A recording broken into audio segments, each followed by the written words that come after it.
Temora Daf Dalet, on va commencer à partir de Gimel Amoudbet au 3e tiers de la page. Aux 2 points, Hamekalel et Havero Bachem. Nous avions vu précédemment qu'il y a un principe selon lequel il n'y a pas de malkout pour une transgression d'un lave chez Enbomaase. C'est-à-dire que lorsque quelqu'un a enfreint une mitzvah de la Torah, un interdit, normalement, il devrait recevoir malkout, subir une sanction qui s'appelle la flagellation, 39 coups, la malkout. Mais il y a des exceptions à la règle. Par exemple, lave chez Enbo Maase, En Lokin Alav.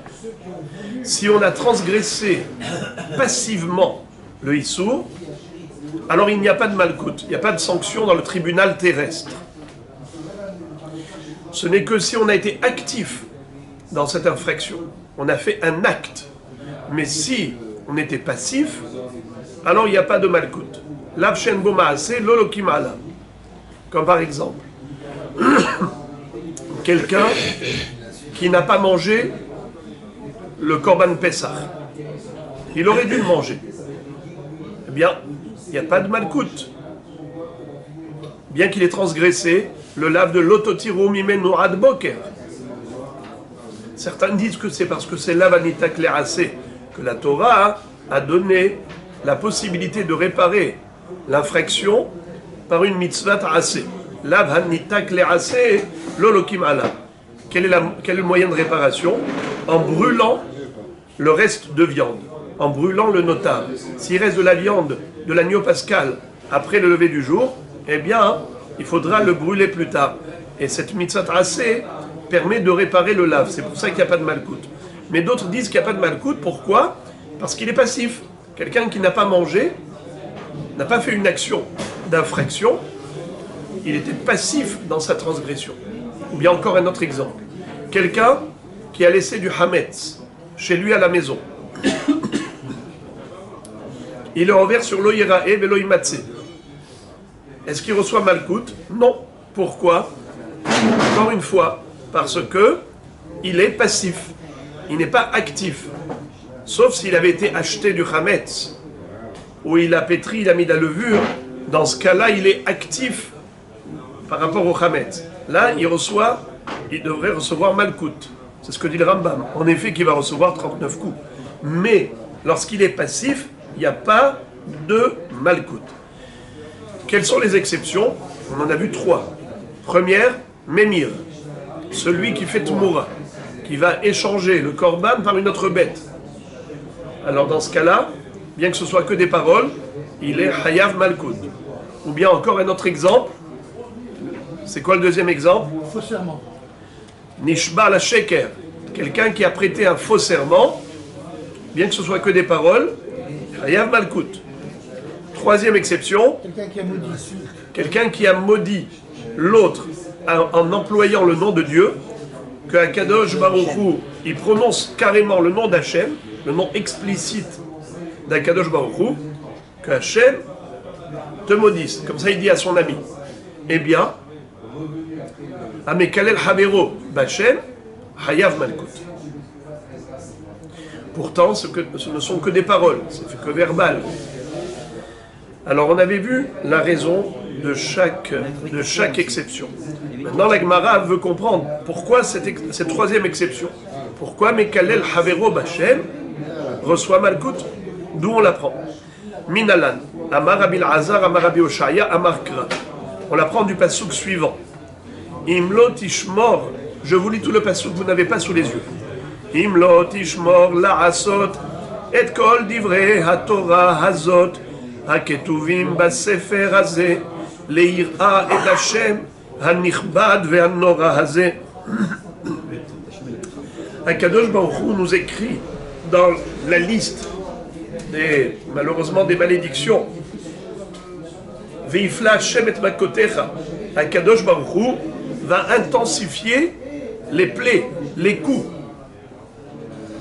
Imlot ishmor, la asot et kol divrei Torah azot. Si tu ne vas pas observer toutes les mitzvot de la Torah, leir'a et Hashem, de craindre Akadosh Baruch Hu. Le'ira et Hashem, de craindre Akadosh Baruch Hu. Et qu'est-ce qui est écrit? Uktiv veifla Hashem et makotecha. C'est-à-dire que si on n'observe pas les mitzvot de la Torah, alors Akadosh Baruch Hu va dire Haz v'shalom, voilà, tu vas recevoir des coups. Veifla Hashem et makotecha. Alors la Gemara dit Hafla azu eni yodea mai. Qu'est-ce que ça veut dire? Hafla'a. Veifla Hashem et makotecha. Alors, on retrouve de par ailleurs un autre pasouk dans la Torah où il est écrit que le juge, quand il va donner 39 coups à l'homme qui est condamné à la malkout, c'est écrit Vehi pilo hashofet, Vehi kaou lefanav. Il va le faire tomber. Qu'est-ce qu'il va le faire tomber? Il va le pencher sur le pupitre et il va lui donner les 39 coups. Vehi pilo hashofet. Le shofet va le faire tomber. Vehi pilo. Et là c'est écrit Veifla Hashem et makotecha. Vehi pilo hashofet vehi kaou. Veifla Hashem et makotecha. On retrouve les mêmes mots. Veifla, vehi pilo, makotecha, vehi kaou. Makot, makot. Alors, de quel makot il s'agit lorsque Akadosh Baruch Hu nous dit si imlot ishmor la asot et kol divrei Torah leira et Hashem, si tu ne respectes pas Hashem et tu ne crains pas son nom, alors tu recevras malkout. Par rapport à quoi? Par rapport à quoi? Quelle transgression? Leira et Hashem. C'est quoi Leira et Hashem? Craindre le nom de Dieu. Quelqu'un qui est Nishba, quelqu'un qui est Mekallel Beshem Hashem, quelqu'un qui mentionne le nom d'Akadosh Baruch Hu pour être Mekallel son ami, eh bien en effet, c'est considéré comme étant un manque de respect du nom d'Hachem, ou quelqu'un qui prête un faux serment. On apprend de ce pasouk que celui qui utilise le nom d'Hachem pour maudire son prochain, c'est qu'en fait, il manque de respect à Hachem.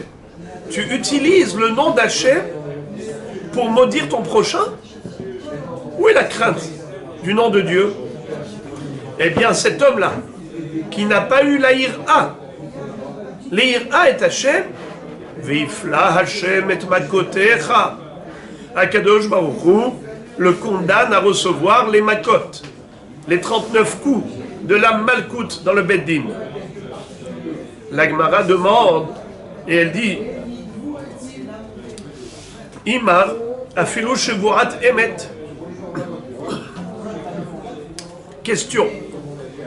Pourquoi tu me dis que ce pasouk qui inflige une sanction de malkout à celui qui manque de respect au nom de Dieu et qu'il a utilisé pour maudire son prochain, c'est lui qui doit recevoir malkout? Pourquoi tu te limites à cela? Peut-être même que la Torah condamne à la flagellation, aux 39 coups, celui qui a utilisé le nom d'Hachem à des fins personnelles. Par exemple, il veut se justifier. Alors, il prête un serment, même un vrai serment. Quelqu'un qui jure pour le émettre. Il veut simplement qu'on le croie. Pour qu'on le croie, qu'est-ce qu'il a fait? Il a utilisé le nom d'Hachem. C'est un manque de respect. Tu utilises le nom d'Hachem pour te justifier. Où est la Hirat Shamaim? Où est la Hirat Hachem? À ce titre-là, il devrait recevoir malkout. Qui nous dit que la Torah, dans ce pasouk, fait allusion au Mekallel, Havero B'Hachem, celui qui a utilisé le nom d'Hachem pour maudire son ami en lui disant que Hachem te maudisse? Qui te dit que ça parle de ça? Peut-être qu'on parle de tout simplement quelqu'un qui manque de respect au nom de Dieu parce qu'il a utilisé Afilu Bishvurat Emet, même pour prêter un vrai serment. Après tout, c'est utiliser le nom de Dieu à des fins personnelles pour se justifier. La Gemara dit, réponse, Behedi active, Shevurat Hashem Tihye ben Shenehem. Qu'est-ce que ça veut dire? La Torah elle-même est un permis de jurer. Shevurat Hashem Tihye ben Shenehem. Là-bas dans Parashat Mishpatim, on parle d'un conflit. Quand il y a Réhouven et Shimon qui ont un litige, ils ont une dispute sur le plan financier. Il y a des cas où il est écrit dans la Torah qu'il faut qu'ils jurent. Le Beddin eux-mêmes leur disent, voilà, tu vas jurer, Shvurat Hashem Tihye ben Shenehem. Donc c'est permis.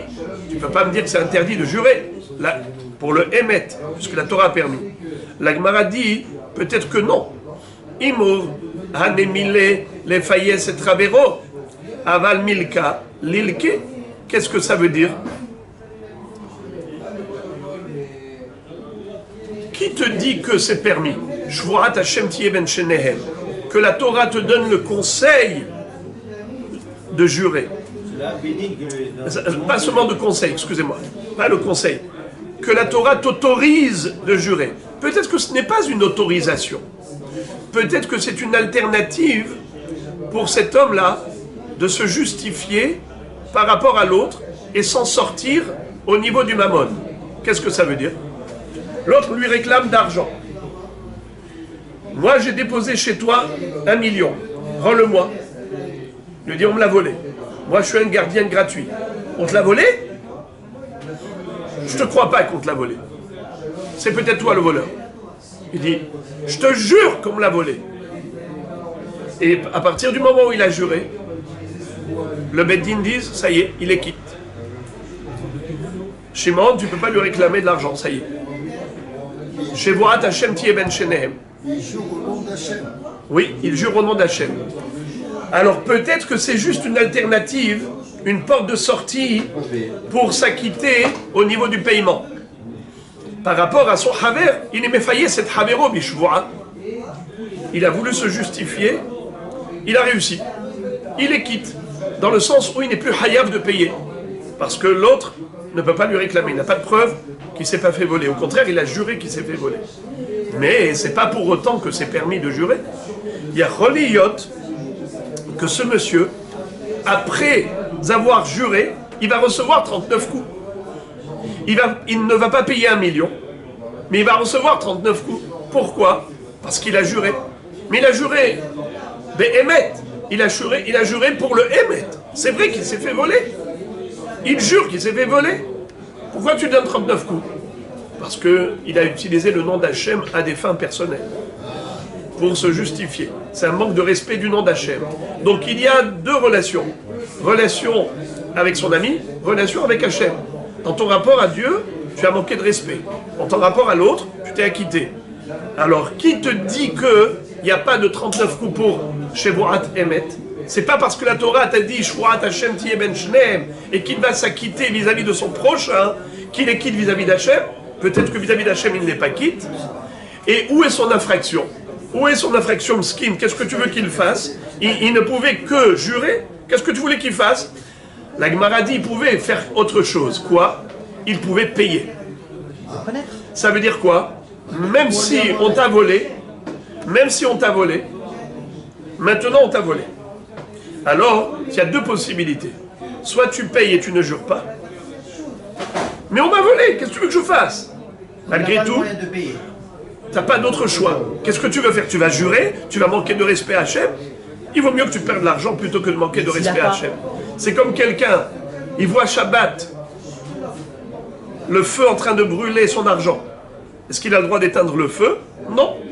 Il a le droit de mettre par exemple des sachets d'eau autour du feu pour causer indirectement l'extinction. Mais si le feu ne va pas arriver au sachet d'eau, il va d'abord brûler toutes ses liasses, il ne peut rien faire.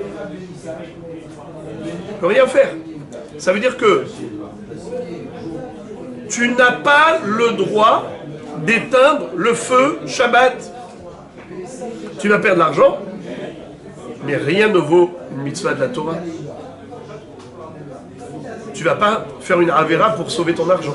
Il n'y a pas de danger de mort là. Alors de ce fait, la même chose.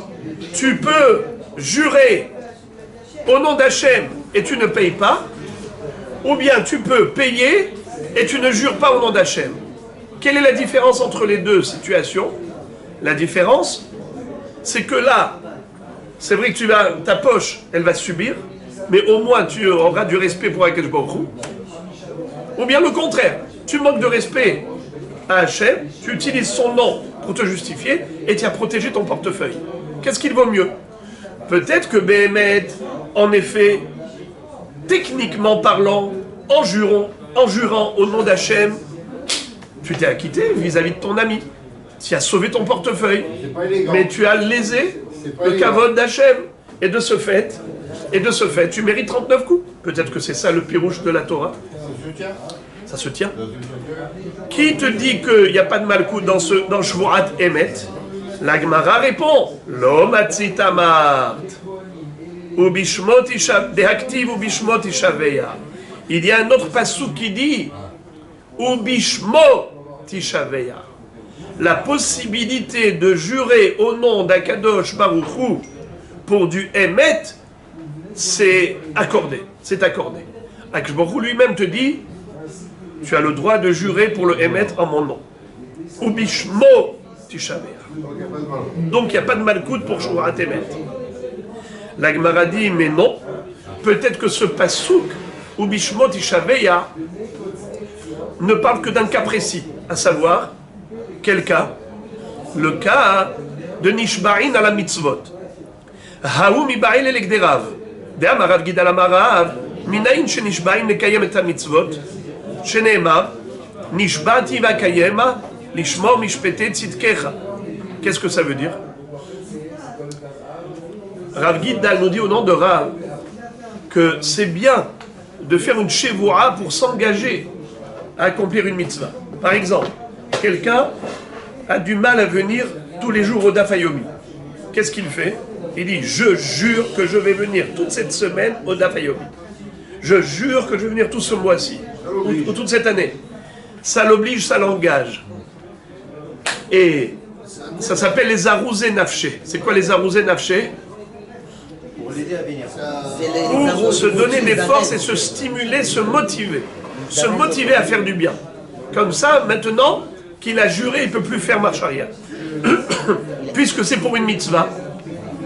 Peut-être que dans ce cas-là, la Torah permet d'utiliser le nom d'Hachem pour se renforcer dans le judaïsme. Mais qui te dit que tu as le droit d'utiliser le nom d'Hachem juste pour sauver ton portefeuille? Juste à des fins personnelles? Il se peut que, même jurer Béhémet, mais pour des sujets profanes, c'est interdit. On a le droit de jurer Ubishmo tishaveya, peut-être uniquement dans un contexte de mitzvah, mais pas dans un contexte de Holin, même si c'est Béhémet. La Gemara répond Haktiv kra aharina Ubishmo tishaveya. Qu'est-ce que ça veut dire? Il y a encore une deuxième fois dans la Torah, dans un autre pasouk, où il y a écrit Ubishmo tishaveya. Il est écrit Ubishmo tishaveya une fois. Il est écrit Ubishmo tishaveya deux fois. Alors regardez ça. La première fois, c'est Ubishmo tishaveya à la mitzvot. Minayin shenishba'im lekayem et ha-mitzvot. Les arouzé nafché. Mais après, quand la Torah te répète une deuxième fois Ubishmo tishaveya, c'est pourquoi faire? Pour les mitzvot? On l'a déjà dit. C'est forcément pour le domaine profane. Pour te dire que quand tu jures Béhémet, même si c'est dans un contexte neutre qui n'est pas une mitzvah, c'est permis. Alors on répète, tu peux t'acquitter de payer, tu n'as pas l'obligation de payer à celui qui te réclame de l'argent en jurant. D'accord? Je suis quitte, mais qui dit que je ne reçois pas malkout par rapport au fait que j'ai utilisé le nom d'Hachem à des fins personnelles? Ou Bishmot Ishaveya. Bishmot Ishaveya, ma pitom. Bishmot Ishaveya, ça vient pour nous enseigner quoi? Mitzvot, qu'on a le droit de s'engager à accomplir les mitzvot pour se renforcer dans le judaïsme. La Gemara dit, a écrit une deuxième fois Bishmot Ishaveya, c'est pour nous permettre même de jurer, pour s'acquitter vis-à-vis de l'autre qui nous réclame de l'argent. Alors regardez Rabotai, je vous lis le pasouk. Les deux psukim où il y a écrit Ubishmo tishaveya, le premier pasouk, Et Hashem Elohecha tira, ve'oto ta'avod, ubishmot ishaveya. D'accord? Deuxième pasouk, et Hashem Elohecha tira, oto ta'avod, ubotidbak, ubishmot ishaveya. Vous entendez la différence? Vous avez l'impression que c'est les mêmes mots? Je vous demande s'il vous plaît de me dire quels sont les mots différents. Je vais répéter. Essayez de retrouver l'intrus. Et Hashem Elokecha tira, ve'oto ta'avod, ubishmot ishaveya. Premier pasouk. Deuxième pasouk. Et Hashem Elokecha tira, oto ta'avod, ubotidbak, ubishmot ishaveya. L'intrus, bravo. Ubotidbak ne figure pas dans le premier pasouk, que dans le deuxième. Eh bien, en effet, puisque la Torah a répété 2 fois, Ubishmot Ishaveya, une fois c'est pour les mitzvot, et une fois c'est pour le Holil. Même pour des sujets de Hol, si on a besoin de jurer pour s'acquitter, pour se justifier, on a le droit de jurer. L'Ishavar la Emet Mutar. Alors, de quoi elle parle la Torah quand elle dit Makut, Malkut, Vifla Hashem Makotecha? Pourquoi? Imlot Ishmor La'asot, et Kol Divrei Torah Azot, Li'ira et Hashem, Hanichbad Ve'anora. Parce que tu n'as pas eu de kavod pour le nom d'Hachem. Tu l'as utilisé à des fins personnelles. De quoi on parle? On vient de dire qu'on a le droit. Alors Malkout, dans quel cas? Malkout, dans le cas où tu as utilisé le nom d'Hachem pour maudire ton prochain. Mais Kalel Havero B'Hachem, celui-là il reçoit 39 coups. Voilà l'exception. La règle, c'est que une Avera qui se fait que verbalement, avec des paroles, pas avec un acte, il n'y a pas de Malkout. En hébreu, Lavshem Bomaase Lolokimala. Exception, Memir. Exception, Nishbar la Sheker. Exception, Mekalel Havero B'Hachem. Nishbar normal, n'a rien dit. N'a rien. La Gemara, tout de même, comme d'habitude, elle pousse le bouchon très loin. Et elle dit, excuse-moi si j'insiste, mais peut-être que ce passouk qui nous dit qu'il y a Malkout pour la Avera du manque de respect du nom d'Hachem, c'est pas forcément pour quelqu'un qui a été Mekalel Havero B'Hachem.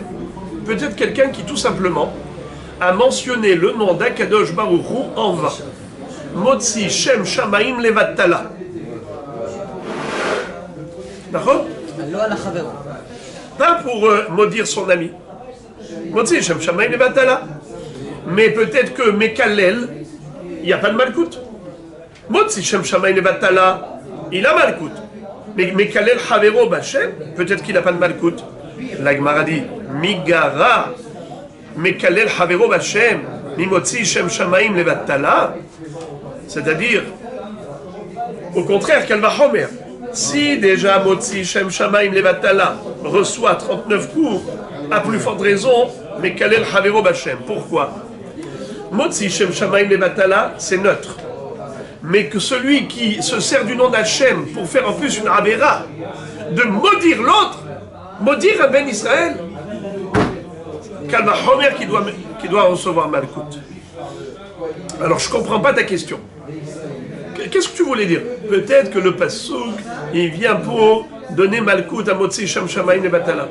Mais, et alors? Tu veux maintenant exclure la Malkout pour Mekalel? Si déjà Motzi Shem Shamaim, Kalva Homer Mekalel. Anan, Achika Kashialan. Non, voilà que je t'explique ma question. Ima Motzi Shem Shamaim Levatala, Tisgele Bemalkout. Aval Mekalel Havero B'Hachem, Kevan de Karavitarte, de Kamapik Shem Shamaim Levatala, de Kametzaer Lele Havre, Lotisgele Bemalkout. Qu'est-ce que ça veut dire? Le sens de ma question est le suivant. Lorsqu'on a 2 Averot et un Passouk, on a un Passouk qui nous dit sanction pour une Avera. Alors on a 2 Averot.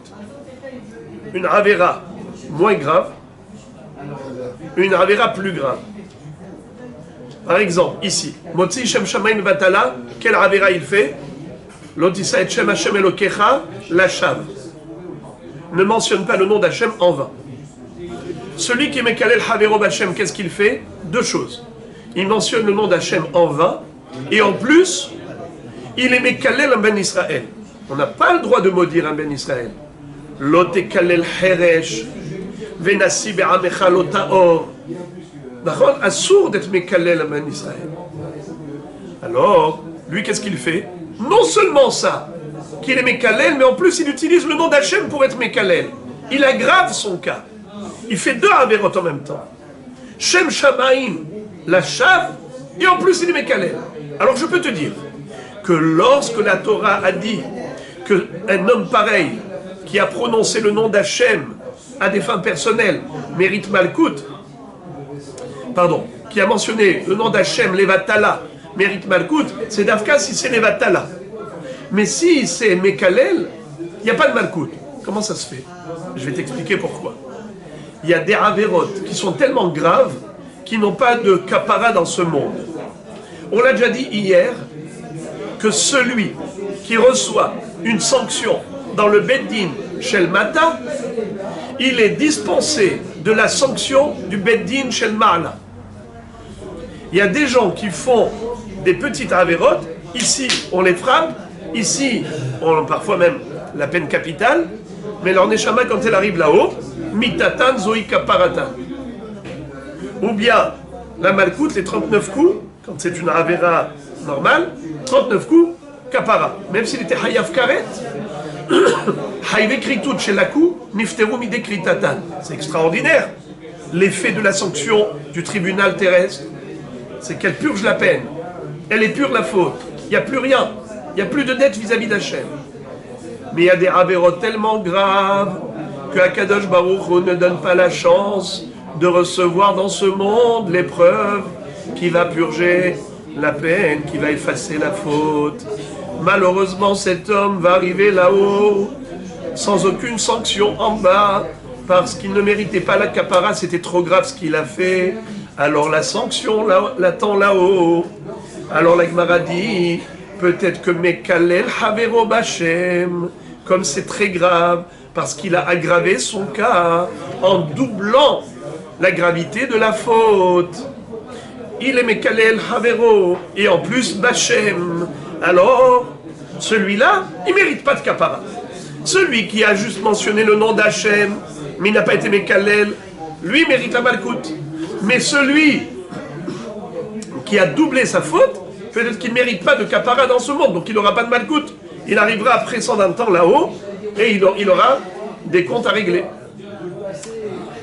Aïe, aïe, aïe, aïe, aïe. Donc la question revient à la case départ, qui te dit que celui qui est Mekalel Havero B'Hachem reçoit malkout. Peut-être pas. Peut-être que c'est seulement Motzi Shem Shamaim Levatala qui reçoit malkout. La réponse de la Gemara, Lo Matzit Amart, tu ne peux pas dire une chose pareille que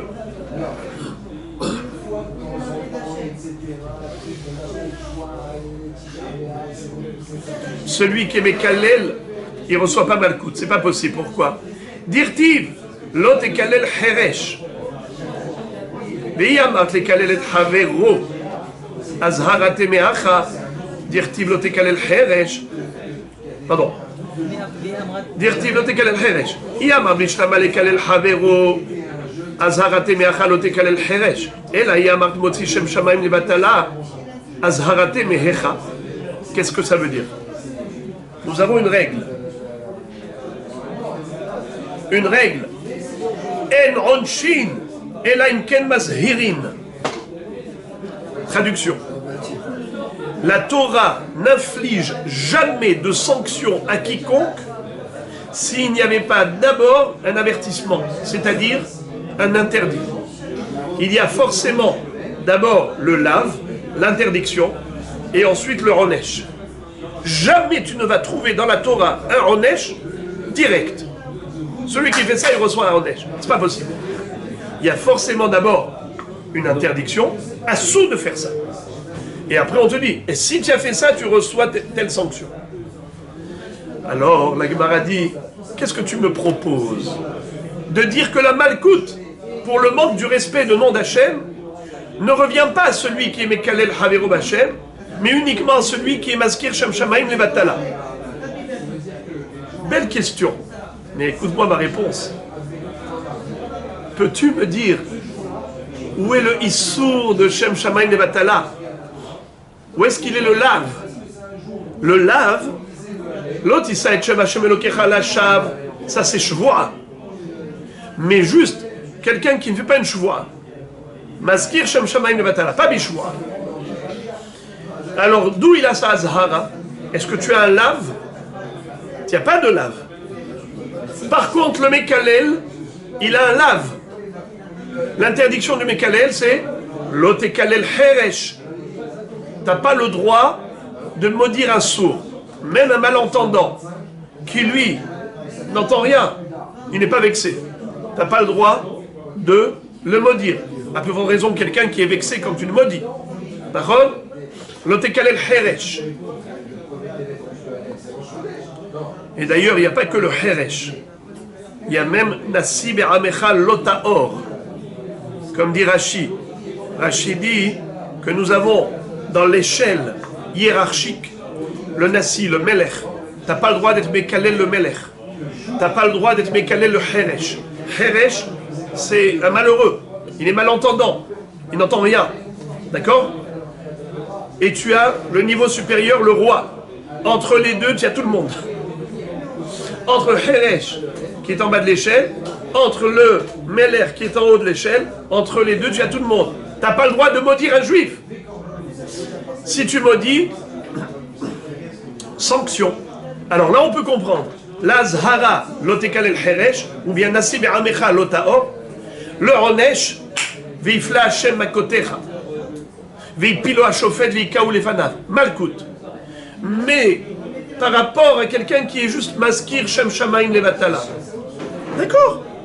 Il a manqué de respect. Mais où se trouve l'Azhara? Trouve-moi un lave. La Gemara dit, Alamalo, pourquoi pas? Je te trouve l'Azhara. Ve'aktiv et Hashem Elokecha tira, ve'oto ta'avod. Qu'est-ce que ça veut dire? Akadosh Baruch Hu nous demande de craindre et de respecter son nom. Et Hashem Elokecha tira. Alors qu'est-ce que tu veux de plus? Un passage clair qui te dit qu'on doit craindre Hashem, respecter son nom. Donc voilà, tu as une Hazhara.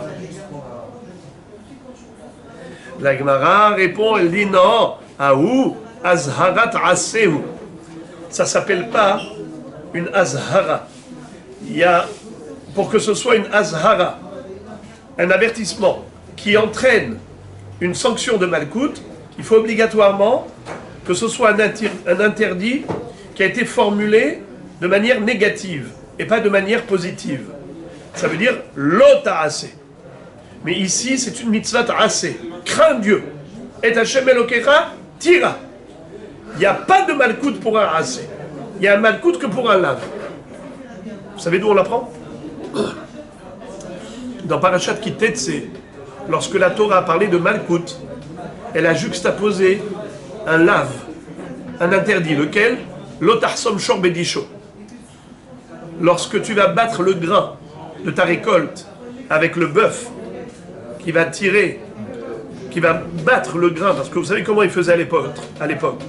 Après que le bœuf tire la charrue et ainsi de suite, on avait semé, on avait récolté, on a moissonné, mais après ça maintenant, il faut éplucher. Comment on va faire? On va éplucher chaque graine? Non. On battait le grain. On battait le grain. Le bœuf passait parfois avec une machine, comme ça, comme une charrue, et il battait le grain. À ce moment-là, la Torah nous dit, il ne faut pas mettre une muselière dans la gueule du bœuf. Pourquoi? Parce que Mskin, il a envie de manger. Il voit tellement de blé, tu le fais souffrir. L'otarsom shor bedisho. Ne muselle pas le museau de ta bête au moment où elle bat le grain. Celui qui va mettre une muselière à sa bête au moment où elle bat le grain, qu'est-ce qu'il va subir? Qu'est-ce qu'il va recevoir comme sanction?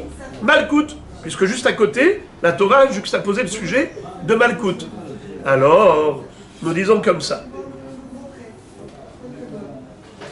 Tout lave, toute infraction, mérite sanction de Malkout. Mais il faut que ce soit similaire à cette azhara de lave. L'ota'ase. Mais ici, la azhara, elle est formulée non pas de manière négative, mais plutôt positive. Et Hashem Elokecha tira. Une azhara pareille n'entraîne pas Malkout. Quelqu'un qui a transgressé une mitzvah ta'aseh ne subit pas 39. Voilà donc, on est arrivé à la conclusion de cette sugya, à savoir, le principe, la règle générale, c'est qu'il n'y a pas de malkout pour des avérotes verbales, uniquement actives. Il faut que ce soit une action de avéra. Mais les trois exceptions, Memir, Nishba la Sheker et Mekalel Havero Hashem. Et pour ceux qui s'en souviennent, nous avons vu dans le daf précédent que Rabbi Yohanan disait que Memir, celui qui fait Moura, ce n'est même pas un chidouche. Ce n'est même pas une exception. Ça fait partie de la règle. Il y a Malkout parce que c'est actif. Actif, mais c'est juste des paroles. Oui, mais des paroles concrètes. Ça veut dire quoi les paroles concrètes? Puisque quand il va dire que cette bête soit le remplacement de la première bête qui est Korban, quelle est la résultante? Vehayahut morato kodesh. Les deux bêtes seront kadosh. Donc nous voyons que sa parole a un impact, a un effet concret dans le monde du réel. Ça ne reste pas dans le monde de l'abstrait, de la parole qui s'envole, mais dans le monde de la réalité concrète, puisque la deuxième bête est elle-même kadosh. Donc c'est normal qu'ils reçoivent malkout pour de telles paroles qui ont un effet concret. Fin de la sugya. Et maintenant, nous allons entamer encore une exception, mais pas d'après Hachamim, c'est uniquement Rabbi Yossi Bar Bi Hanina. Mishum Rabbi Yossi Bar Bi Hanina Amru Af HaMakdim Teruma Lebikurim.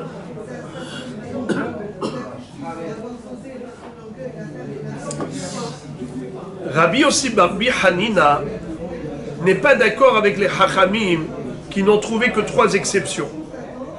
Mais Kalel Chavero Bachem, Nishba la Sheker et Memir. Lui, il dit, il y a une quatrième exception.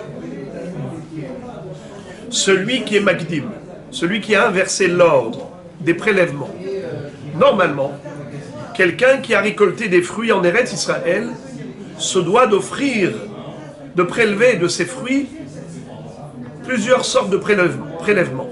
Premièrement, Bikurim, s'il s'agit de Hita, Seora, Gefen, Teena, Rimon, Zaït, Tamar, les 7 fruits dont Eretz Israël a été loué, il faut apporter au Beth Amikdash les Bikurim.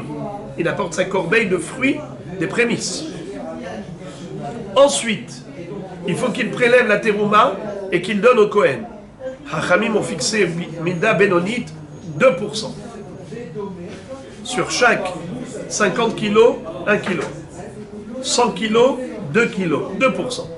D'ailleurs, terouma, c'est la contraction de deux mots. Tre, mea.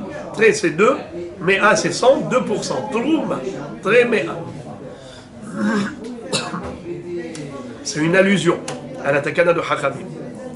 Quelqu'un qui est généreux, combien il donne? Pas 1/50e, mais 1/40e. Ça s'appelle Aïn Tova. Quelqu'un qui est avare, combien il donne? 1/60e. Sur chaque 60 kilos, 1 kilo. 1/40e, 1/50e, 1/60e. Terouma. Vous savez pourquoi c'est comme ça? Parce que Minatora, il n'y a pas de shiro. Hita ahad poteret et akeri. Même s'il donne 1 grain de blé, il a acquitté toute la grange. Ensuite, il faut prélever Maaser Rishon. Maaser Rishon, à qui il donne? Au Lévi.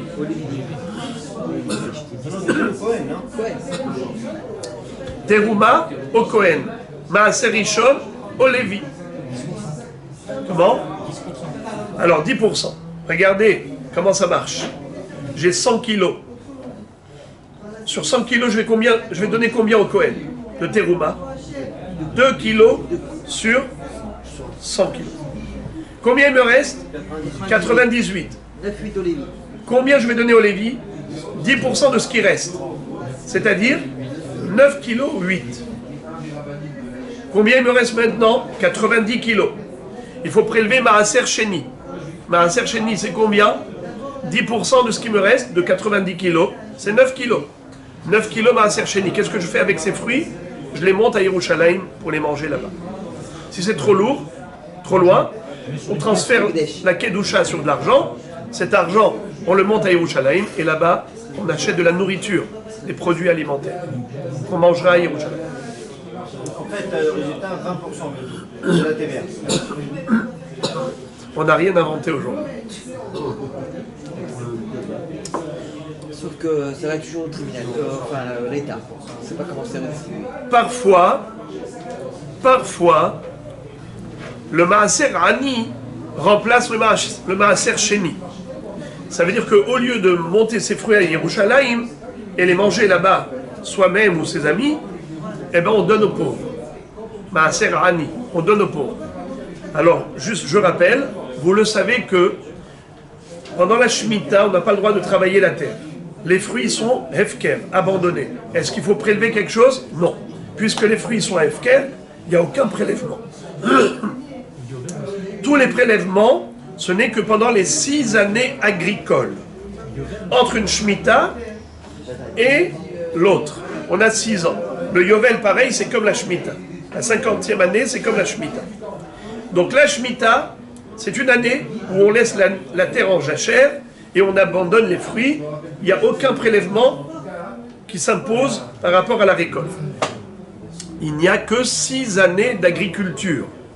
Ces 6 années d'agriculture sont réparties en deux catégories. 1, 2, 3, 4, 5, 6. Alors 1, 2 et 4 et 5, c'est le même din. Le 3 et le 6, c'est le même din. Première et deuxième année, qu'est-ce qu'on donne? Maaser Rishon et Maaser Sheni. Troisième année, qu'est-ce qu'on donne? Maaser Rishon et Maaser Ani. Au lieu de Maaser Sheni, qu'est-ce qu'on donne? Ani. Quatrième et cinquième année, Maaser Rishon et Maaser Sheni. Sixième année, Maaser Rishon et Maaser Ani.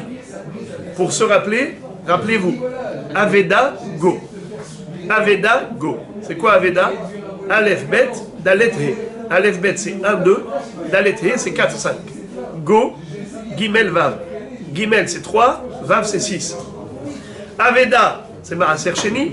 Go, Maaser Ani. Allez, go. Les amis, on va maintenant continuer l'histoire. C'est quoi? C'est que... Quel est le din dans l'hypothèse où la personne elle a inversé l'ordre? Au lieu de donner d'abord Bikurim, ensuite Terouma, ensuite Maaser Rishon, ensuite Maaser Sheni, Maaser Ani, il a inversé. Il a donné d'abord la Terouma avant les Bikurim. Est-ce qu'il a fait une Avera? Oui. Quelle Avera? Mele'atra ve'dim'acha lo te'acher. Mele'a, c'est Bikurim. Dim'acha, c'est Terouma. Qu'est-ce que ça veut dire? Mele'atra, c'est Bikurim et Dim'acha, c'est Terouma. Mele'a, malé, ça veut dire quand tout est plein. Lorsque la grange est pleine. Quelle est la première mitzvah quand la grange est pleine? Bikurim. Qu'est-ce que c'est que Dim'acha? C'est Terouma. Quel rapport entre le mot Dim'acha et Terouma? Le mot Dim'acha, c'est Dim'oua, le mélange. Il y a quelque chose qui interdit le mélange. C'est quoi? C'est la Terouma. Imaginons par exemple, les amis, vous voyez, vous avez ici des gâteaux. Je prends un gâteau, il est Terouma. D'accord? Tout le reste, maintenant, après que j'ai prélevé les Kourim, Terouma, Maaser Rishon, Maaser Sheni, j'ai tout prélevé. C'est-à-dire, comment ça s'appelle ce qui reste? Houlin. Houlin, ça veut dire, c'est bon, ce n'est plus Tevel. Avant de prélever, ça s'appelait Tevel. Tevel, c'est la contraction de deux mots. Tavlo, is not good, pas le droit de manger. Mais une fois qu'on a effectué tous les prélèvements, c'est devenu Houlin. C'est profane, je peux manger. Imaginez-vous, Rabotai, la terouma que je dois donner au Kohen, qu'est-ce qu'elle est? Kadosh. Elle s'est mélangée dans le Houlin. Oh là là, je ne retrouve pas la terouma, elle est bien mélangée. Maintenant, comment le tout s'appelle? Comment le tout s'appelle? Medouma. Mélanger, le mélange. Medouma. Rabotai, juste, j'ouvre une parenthèse. Comment s'appellent les larmes? Dim'a. Pourquoi les larmes s'appellent des marottes? Quel rapport avec Dimoua? Écoutez quelque chose de beau que j'ai entendu de Rabbi Moshe Shapira, Zatzal. Lui, il a dit que le mot Dimoua, mélange, quel rapport avec les larmes? C'est que normalement, quand vous regardez les choses, Akadosh Baruch Hu nous a donné un cadeau, nous a offert un cadeau extraordinaire, c'est la vue. La vue permet de distinguer. Vous voyez des hommes, vous voyez des murs, vous voyez ici des armoires, vous voyez les voitures, vous voyez le monde. Mais dès qu'on pleure, les larmes, qu'est-ce qu'elles font? Tout est trouble, tout est flou, tout est mélangé. Les choses, on dirait qu'elles rentrent les unes dans les autres. C'est Medoumma. La Dim'a, elle fait que la vue, elle est Medouma'at. Le clivage n'est plus net. On n'a plus les choses bien distinguées, bien distinctes. Je ferme la parenthèse pour revenir. Au Issour, d'inverser l'ordre des prélèvements que l'on apprend du Passouk, Mele'atra, Vedim'acha, Lote Aher. Ça veut dire qu'il ne faut pas être Me'aher les Bikurim après la Terouma. D'abord, Mele'atra, c'est Bikurim quand tout est malé. Ensuite, Dim'atra, c'est la Terouma qui est capable de rendre Medouma. Donc, Mele'atra Vedim'acha, Lote Aher. Si quelqu'un a transgressé cela, et il a inversé l'ordre, il a fait d'abord Dim'acha, et ensuite Mele'atra, il a été Me'aher, il recevra 39 coups. D'après qui?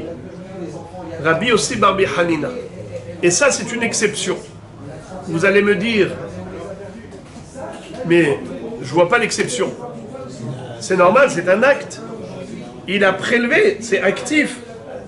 Il a prélevé la terouma. Avant de prélever les bikurim, c'est une action de Ravera. Pourquoi tu dis que c'est juste verbal? La réponse, c'est qu'on peut prélever la terouma, même verbalement. On n'a pas besoin de faire un acte de prélèvement. Il est suffisant de dire les fruits qui sont au nord de la corbeille, 2 kilos qui sont au nord de la corbeille, sont terouma. D'ailleurs, j'ai envie de vous rappeler une mahloquette qu'il y avait entre Rabbi Meir et Rabbi Yehuda à propos de Erev Shabbat. Quelqu'un qui veille de Shabbat, pardon, pas veille de Shabbat, pendant Shabbat, s'est retrouvé avec une cruche de vin de Terouma, en Eretz Israël, pardon, pas de Terouma, de Tevel, en Eretz Israël. Il a du vin, et avant Shabbat, il n'a pas eu le temps d'effectuer les prélèvements de Terouma et de Maaser. Pendant Shabbat, qu'est-ce qu'il va dire? D'après une chita, celui qui pense que Yesh Brera, il va dire Shne lugin shani atid leafrish iyu Terouma gedola asara maaser rishon tisha maaser sheni ou mechel beshote miyad. En fait, on parle de quelqu'un qui, juste avant Shabbat, il a encore le temps de faire le hiloul, c'est-à-dire de transférer la kedusha des fruits sur de l'argent, pour le maaser sheni. Juste avant Shabbat. Parce que pendant Shabbat, on n'a pas le droit de prélever. Pourquoi on n'a pas le droit de prélever pendant Shabbat? Ça ressemble à Metaken, ça ressemble. Nos maîtres ont interdit d'effectuer les Maasrot pendant Shabbat, ça ressemble à Tikkun. Alors maintenant, juste avant Shabbat, il n'a pas le temps d'effectuer le prélèvement. Il a 200 invités pour la bar mitzvah de son fils. Il doit leur donner du vin. Il a ici des tonneaux. Qu'est-ce qu'il va faire? Alors il dit comme ça. Shne lugim, il a un tonneau qui fait 100 lugim. Shne lugim shani atid leafrish yut truma gdola. Asara lugin shani atid leafrish yeh maaser rishon. Tisha lugin shani atid leafrish yeh maaser sheni. Et après, il prend une pièce d'argent et il va immédiatement transférer la kedusha de ce vin sur les pièces de monnaie. Il fait hilul maaser sheni. Et immédiatement, il peut déjà boire son vin. Pourtant, tout est mélangé. Il y a à l'intérieur le vin de Teruma, le vin de Maaser Rishon, le vin de Maaser Sheni. Il faut juste qu'il ne boit pas la totalité. Il faut qu'il laisse au fond du tonneau, qu'il laisse, combien on a dit, 10 et 9 et 2, ça fait 21 lugim. Il laisse 21 lugim qu'il ne boit pas. Pour donner les 2%, les 10%, le 9%, c'est-à-dire les 9 lugim. D'accord ? Écoutez bien. Écoutez bien. Cet homme-là, il a prélevé vraiment? Non. Qu'est-ce qu'il a fait? Il n'a fait que parler. Donc vous voyez que la parole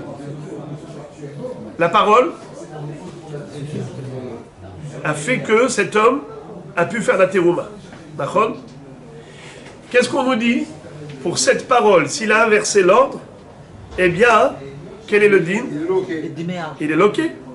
Donc tu vois une exception. Tu vois une exception. D'après Rabbi Yossi bar Hanina, il y a malkout pour une parole. Voilà une quatrième exception. Hein? Bravo. Rabbi Shimon, chapeau. J'attendais la question. Ici, il y a lieu de poser la question en disant « Mais pourquoi tu dis que c'est une exception ?» Mais non. Ça correspond à la règle générale. On a déjà dit qu'une parole qui a un impact concret sur la réalité matérielle, eh bien c'est considéré comme une action. Comme par exemple, celui qui a fait Tmoura, Rabbi Yochanan avait dit, c'est pas une exception, bien que ça passe par la parole, mais c'est une parole qui a un effet matériel, actif, ça veut dire que concrètement, la bête elle est kadosh. Eh bien la même chose, concrètement, la terouma, elle est terouma. Donc c'est une parole qui a transformé un élément matériel en terouma. Donc c'est normal qu'il y ait une malkout. C'est pas une exception. Ça, c'est une question qu'on va voir après dans la Gemara. Bravo. Mais pour l'instant, la Gemara considère que c'est ça l'enseignement de Rabbi Yossi bar Hanina, que nous avons une quatrième exception, c'est la parole. D'effectuer une terouma avec sa parole avant les bikurim, c'est une avera. Et comme il a transgressé un issour, il reçoit 39 coups. Voilà une exception. En transférant sur les marrons, sur les pierres, sur les pièces, il a fait son transfert. Pourquoi on dit que le reste du tonneau il doit laisser, en transférant dans son achat, ça l'autorise à consommer? Bravo, Hazak. Oui, bravo. Puisqu'en plus ça marche. J'ai entendu la question. J'ai entendu la question et vous avez bien fait de la poser. Et c'est vrai. Je corrige. Il n'a pas besoin de laisser 21 litres, 21 logim. Il doit laisser que 11. Pourquoi? Parce que les 10 du Maaser Sheni, pardon, les 9 du Maaser Sheni, cela, puisqu'il a transféré la Kedusha sur de l'argent, alors l'argent est kadosh, et ces 9 litres, ils deviennent profanes, puisqu'on a transféré la Kedusha de ces 9 litres. Vous avez absolument raison. Chazak. Donc il ne laissera que les 2 litres de Teruma, et les 10 litres pour le Maaser Rishon. Mais les 9 litres du Maaser Sheni, ça c'est devenu Mehullal. Très bien. Alors les amis, la Gemara maintenant va développer ce sujet longuement. Maïtama de Rabbi Yossi bar Hanina. Pourquoi Rabbi Yossi bar Hanina condamne à la malkout cet homme qui a inversé l'ordre? Quel issour il a transgressé? Amarkera, mele'atra vedim'acha, lote aher, mele'a elu bikurim, vedim'acha elu teruma, ve'amra Torah, lote aher. Donc c'est ce que je vous ai dit oralement, on le lit maintenant dans le texte. c'est que ce pasouk, Meleatra vedim achal oteacher, la Torah nous interdit d'inverser l'ordre, c'est-à-dire qu'il ne faut pas devancer la terouma au bikurim. Car Meleatra, c'est bikurim, comme on a expliqué tout à l'heure, que c'est une mitzvah qui nous incombe lorsque la grange, elle est encore Melea, et Dim'acha, c'est la terouma, car la terouma, c'est ce qui pourrait nous interdire tout le mélange. Et Dim'moa veut dire mélange. À ce propos, l'Agmara dit comme ça, Itmar, Hikdim Teruma Labikurim, Rabbi Elazar et Rabbi Yossi Barbi Hanina, Had Amar Loke, et Had Amar Enoloke. Maintenant, la Gemara nous cite une mahloquette innocente. Comme ça, neutre, on nous présente un nouveau tableau. Mahloquette Rabbi Elazar et Rabbi Yossi Barbi Hanina. À propos de quoi? Est-ce qu'il y a malkout pour quelqu'un qui a inversé l'ordre? Celui qui a prélevé la terouma avant les bikurim. Alors c'est écrit comme ça. Had amar loke. Ve had amar eno loke. C'est qui had et had? On ne sait pas qui, mais ce qu'on est sûr, c'est que les deux protagonistes, les deux opposants, c'est qui ces deux rabbanim? L'un s'appelle Rabbi Elazar et l'autre s'appelle Rabbi Yossi Barbi Hanina. Mais quand tu me dis Had Amar et Had Amar, je ne sais pas qui a dit quoi. La Gemara maintenant va supposer que c'est certainement Rabbi Elazar qui a dit Hayav Malkout et pas Rabbi Yossi Barbi Hanina. Sur quoi elle s'appuie? Sur l'enseignement suivant. Tistayem de Rabbi Yossi Barbi Hanina ou de Amar Loke, mi de Amar Rabbi Yossi Barbi Hanina, Afa Magdim Turba la Bikurim Loke. Excusez-moi, le contraire. La Gemara dit, c'est Rabbi Yossi Barbi Hanina qui a dit Loke et pas Rabbi Elazar. Pourquoi? Puisque lui-même nous a dit que ça fait partie des 4 exceptions. Où il y a Malkout, même pour une parole. Celui qui a prélevé la terouma avec verbalement, il recevra Malkout s'il a fait ça avant les Bikurim. La Gemara dit Adraba, non, ce n'est pas Rabbi Yossi Barbi Hanina qui a dit Chayav Malkout, c'est Rabbi Elazar. Hu de Amar Loke. Ditnan. Et là maintenant les amis, vous allez attacher la ceinture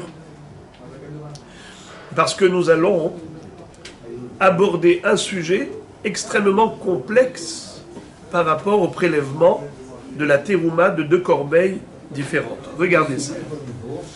Ditnan. Il y a une Mishnah dans ma Sechet Demai. Hayu lefanav shete kalkalot shel tevel.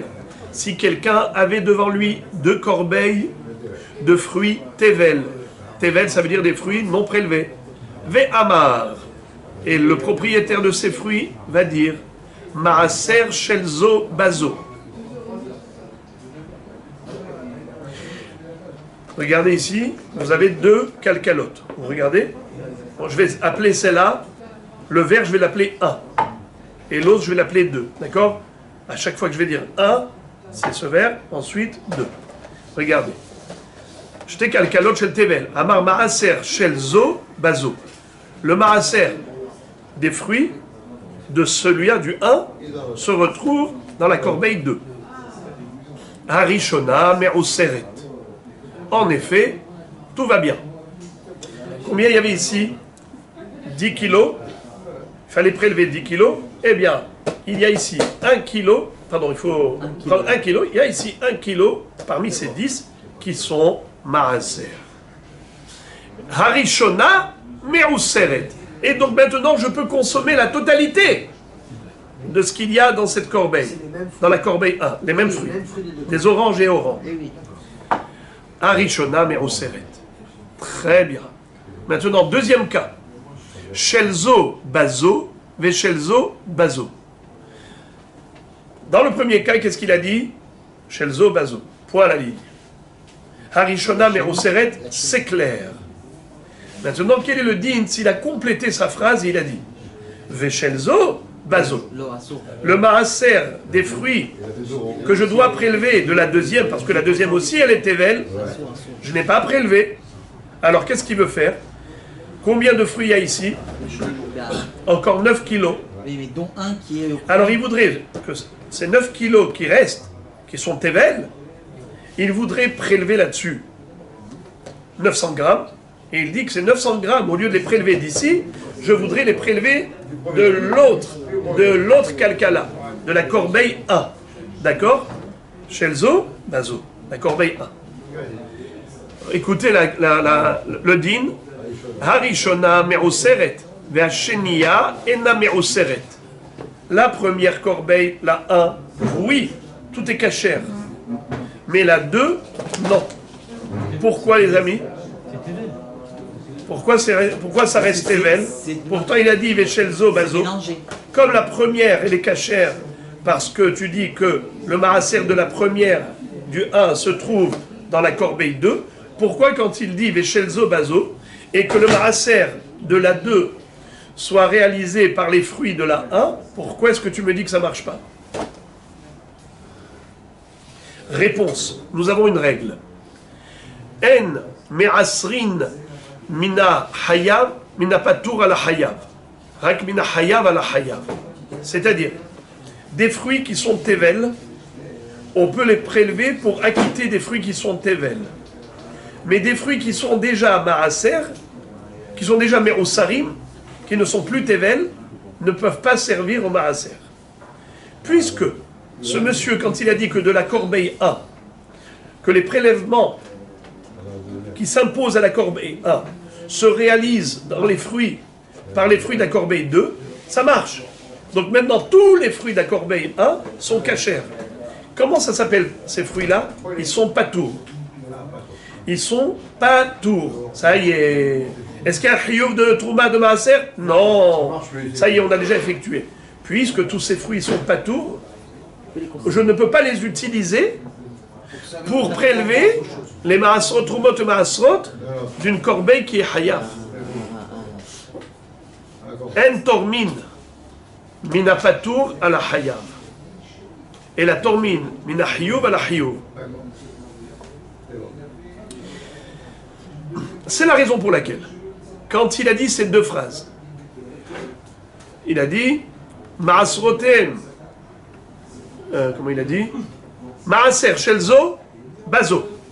Que les fruits de la corbeille 1 soient prélevés dans les fruits des fruits de la corbeille 2. Veshelzo, Bazo. Et que les fruits, et que le Maaser de la 2 soit fait avec les fruits de la 1. Pourquoi ça ne marche pas?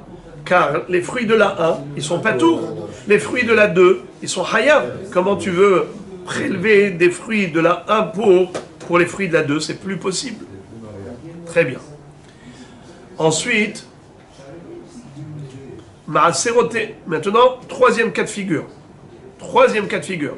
Maaserotehem, Maaser, Kalkala, Bahaverta.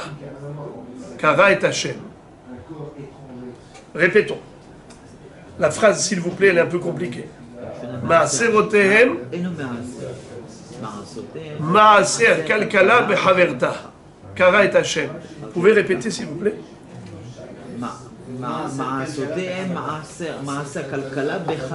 Voilà, toute la phrase. Lisez toute la phrase, s'il vous plaît. Toute la phrase. Il y a l'ensemble des deux.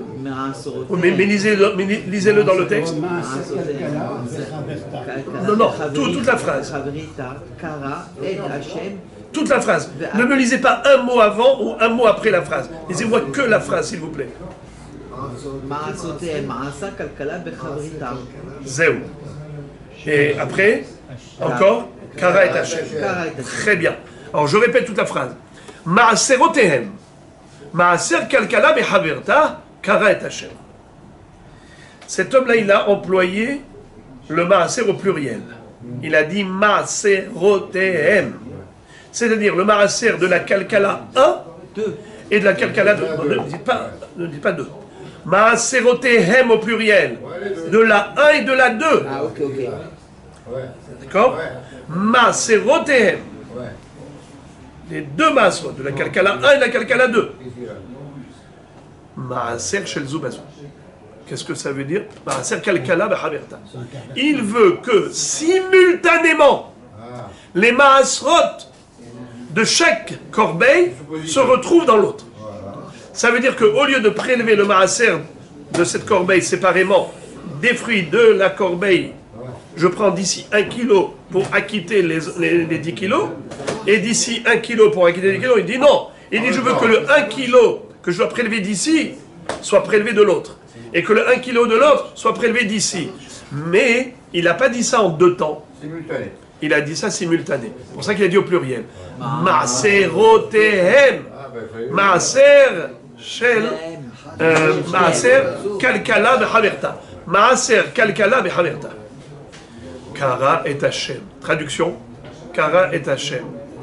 Il lui a donné le nom. En effet, le nom de Maaser, ça marche.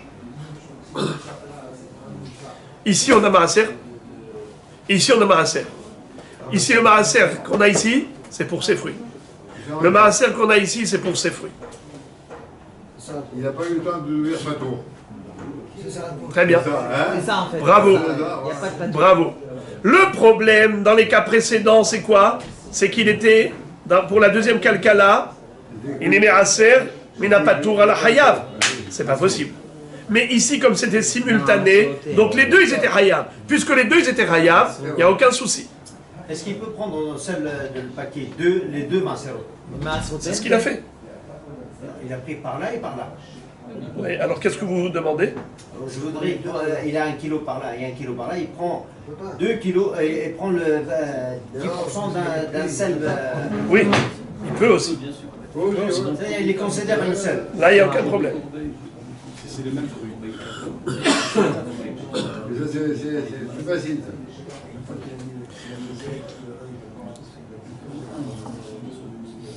Rabotaï, là maintenant, quand je vous ai dit que c'est difficile, que maintenant il faut attacher la ceinture, c'est pour la phrase suivante. Jusqu'ici, c'est facile. C'est maintenant la phrase suivante. Écoutez ça.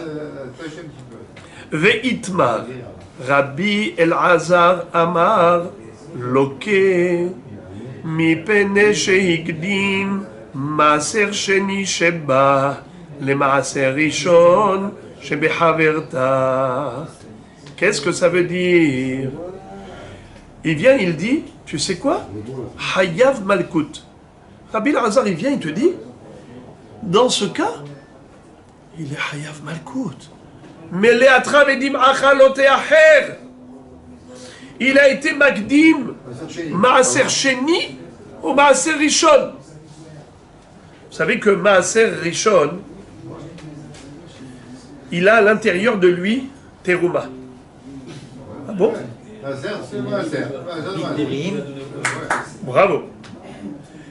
Quand on donne 10% au Lévi, le Lévi doit donner 10% de ces 10% au Kohen. Oui. Comment ça s'appelle? Ce Maaser Mina Maaser? Terumat Maaser. Que Le Lévi doit donner au Kohen aussi sa Teruma. 2 kilos. Non, 10 kilos. 2 kilos. 1 kilo sur 10. 1 kilo sur 10. Nachon? Il doit lui donner 10%. Nachon? Ça s'appelle Maaser Mina Maaser. Ou bien Troumat Maaser. Alors, Rabotai, vous vous rappelez l'histoire de Dim Achal Ote Acher? Mais les Atra avec Dim Achal Ote Acher, vous vous rappelez? Qu'est-ce que ça veut dire, Vedim Achal Ote Acher? Ne retarde pas la Teruma. Ça veut dire que la Teruma, tu dois la donner avant le Maaser. Alors, la Teruma Gdola, tu la donnes avant le Maaser Rishon. Et Maaser Rishon, tu donnes avant Maaser Sheni. Pourquoi tu dois donner Maaser Rishon avant Maaser Sheni? Et alors, si tu fais l'inverse, que tu fais d'abord Maaser Sheni avant Maaser Rishon, C'est pas la même quantité? c'est que tu as retardé la Teruma. Où est-ce qu'elle est la Teruma? Elle est dans le Maaser Rishon. Maaser Rishon, oui. Puisque le Lévi doit prélever le Maaser du Maaser, et qu'est-ce qu'il fait? Il donne en tant que Teruma au Kohen. Donc dans le Maaser Rishon, il y a la Teruma. Si tu donnes le Maaser Rishon après le Maaser Sheni, donc tu as retardé le Dim'acha. Mais les Atra et Dim'acha, l'Ote Acher. En donnant Maaser Rishon après le Maaser Sheni, donc tu vas donner Maaser Rishon après le Maaser Sheni, tu as retardé la Teruma. On n'a pas le droit de retarder la Teruma après le Maaser. Et en donnant Maaser Rishon après Maaser Sheni, c'est aussi un retard de la Teruma. Car dans le Maaser Rishon, il y a de la Teruma. Jusqu'à là, c'est facile encore. Le passou qui part. Maintenant, qu'est-ce que nous dit Rabbi Elazar? Rabbi Elazar Amar, Loke, מפני שהקדים מעשר שני שבא למעשר ראשון שבחברתה. Qu'est-ce que ça veut dire? Il dit Rabbi Elazar, dans le cas où le bonhomme, dans les deux premiers cas, où le bonhomme a dit que le maaser de la première se retrouve dans la shnia. Alors il va recevoir Malkout. Pourquoi? Regardez Rashi en bas, le dernier Rashi de la page, il est gigantesque. Regardez la quatrième des grandes lignes. Mipene shehigdim maaser sheni sheba les maaser rishon. Rashi dit de meikara mikame de amar shel zobezu kaima. Qu'est-ce que ça veut dire? Avant qu'ils disent shel zobezu להפריש ממנה מעשר ראשון ומעשר שני. והשתה, כשחוזר ומפריש ממנה מעשר ראשון ומעשר שני בשביל אידך כלכלה, נמצא מעשר שני של כלכלה זו, קדם למעשר ראשון, שהיה עומד להפריש מאידך כלכלה. קודם לכן. וכן נמי כי אמר, של זו בזו ושל זו בזו, שמקדים מעשר שני שבא, למעשר שני שבחברתה כי הגרנה והחילוקה משום דמעשר ראשון ומעשר שני חייב אדם להפריש כסדר הזה דכתיב מלאתך ודמעך לא תאחר דכי הכי דמוזהר שלא לעכב מלאה לדימוע הכי נמי מוזהר שלא לעכב מעשר ראשון למעשר שני דכתיב ודמעך לא תאחר כל שישנו בכלל דימוע הרי הוא בבל תאחר כלומר, שישנו עליו תורת תרומה, הווה בבלתי אחר, שמפריש מעשר ראשון, והדר מעשר שני, ואם הקדים מעשר שני למעשר ראשון, עובר בבלתי אחר. Alors, où est le problème? Le problème, c'est que, quand il va dire, par rapport au deuxième, maintenant je donne le maaser rishon de celle-là, mais c'est après avoir prélevé le maaser sheni. Ça veut dire que tu as déjà prélevé maaser sheni de la première. Et maintenant tu vas être maaser rishon de la deuxième. Le maaser rishon de la deuxième, elle arrive après le maaser sheni de la première, qui se trouve dans cette même corbeille. Alors ici tu transgresses. Mais la travedim acha, c'est que le maaser sheni a été donné. Le maaser sheni de la première a été donné avant le maaser rishon de la première.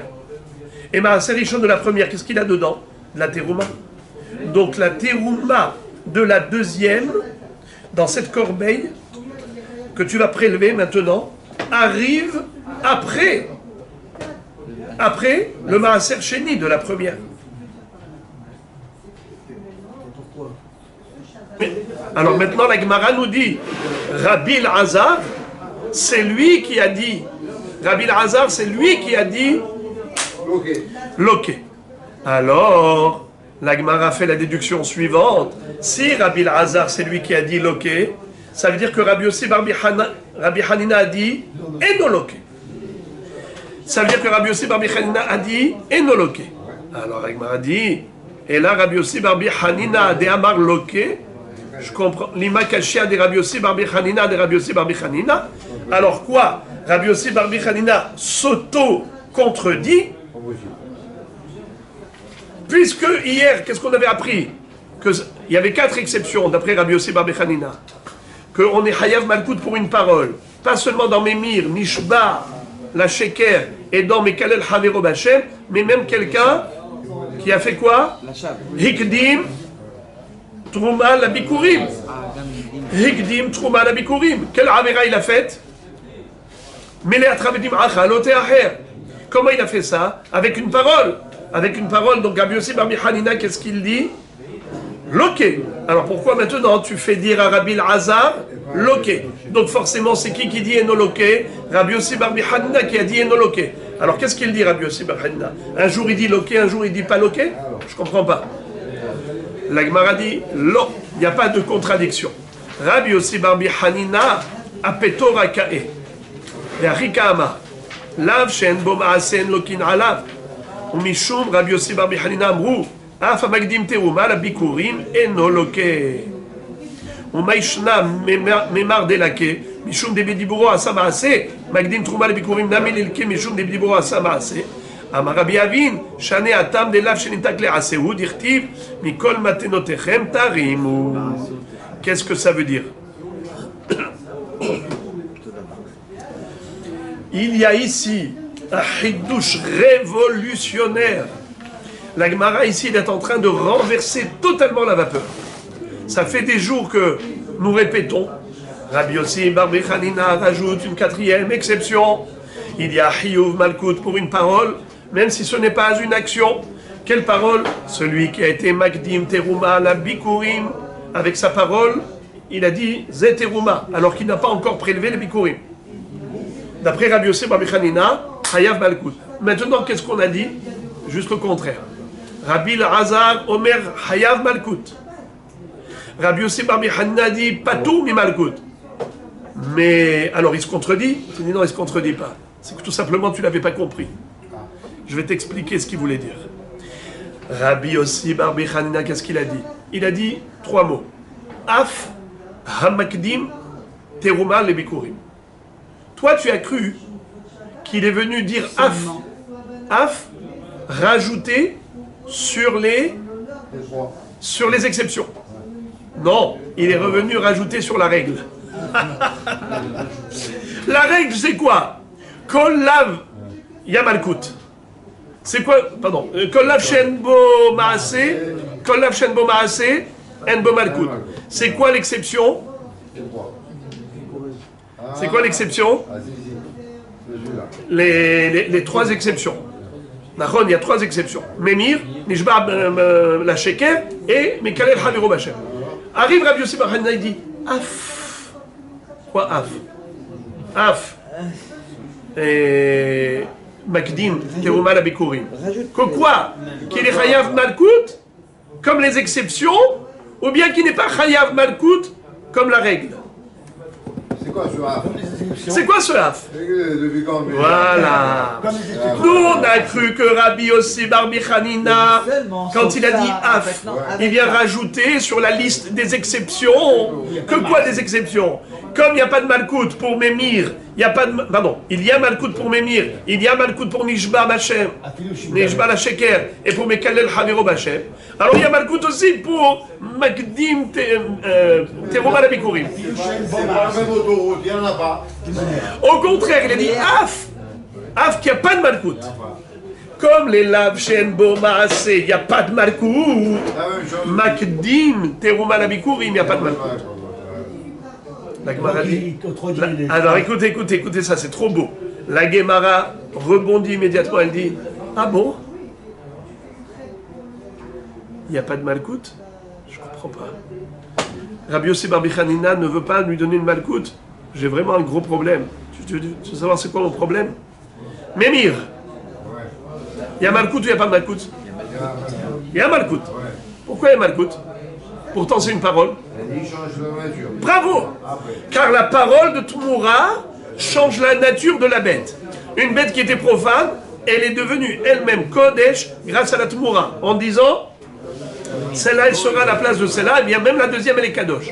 Étant donné que sa parole a un impact concret dans le monde matériel, alors c'est considéré une action. Il y a Malkout. La Gemara dit pareil pour la Trouma, comme vous avez dit tout à l'heure. Quand quelqu'un dit ça va être Teruma, eh bien c'est Teruma. Et quand il a dit ça avant les Bikurim, eh bien il a fait comme une action de Ravera. Alors il devrait recevoir Malkout. C'est ça la question de la Gemara sur Rabbi Yossi bar Bechanina. Qu'est-ce que tu es en train de me dire là? Que Rabbi Yossi bar Bechanina a voulu englober le Issour de Magdim, Teruma et Bikurim, non pas dans la liste des exceptions où il y a Malkout, mais au contraire, dans la liste de la règle où il n'y a pas de Malkout. Lav shen bo maase en bo malkout. Ça c'est une parole, il n'y a pas de malkout. La Gemara dit mais c'est pas possible. Puisque cette parole-là n'est pas une parole qui s'envole, n'est pas une parole juste virtuelle, elle est réelle cette parole. Les fruits sont devenus terouma avant les bikurim, c'est une action, exactement comme pour Tmoura. Ne me dis pas que Rabbi Yossi bar Bechanina peut dispenser cet homme de malkout au titre de parole, lav shen bo maase. Ça c'est un maase ça. Alors pourquoi il va dire que c'est patour? Af hamagdim teruma lebikurim patour mi malkout. Pour quelle raison il va dire patour? Lav shen bo marase, ma pitom. Zé marase? Aïe aïe aïe, la beauté de la Gemara. Il est poter mi malkout. Mitzad lav hanitak lease.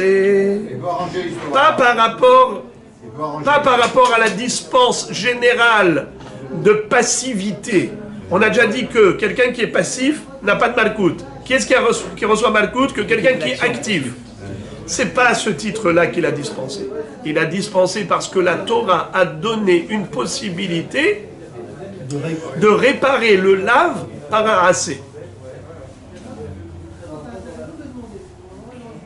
Et puisque la Torah a donné une possibilité de réparer le lave par un assez, il n'y a pas de malkout.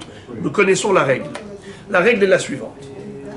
Pour recevoir malkout, il faut que ce soit un lave gréda, un lave simple, un lave qui n'a pas de réparation. C'est une infraction irréparable. Là, il y a 39 coups. Mais lorsque la Torah elle-même donne la réparation, la solution, il n'y a pas de malkout. À ce titre, nous dit Rabbi Yossi Barbi Hanina, Af Hamagdim Teruma Labikurim Enoloke. Pourquoi Enoloke? Pas parce que c'est un lave Shen Bo Maase, c'est parce que c'est un lave Anitak Le Ase. Où est le Ase? Mikol Matenotechem Tarimu. Mikol Matenotechem Tarimu. Qu'est-ce que ça veut dire? C'est que la terouma, même si elle a été faite en infraction, elle est terouma.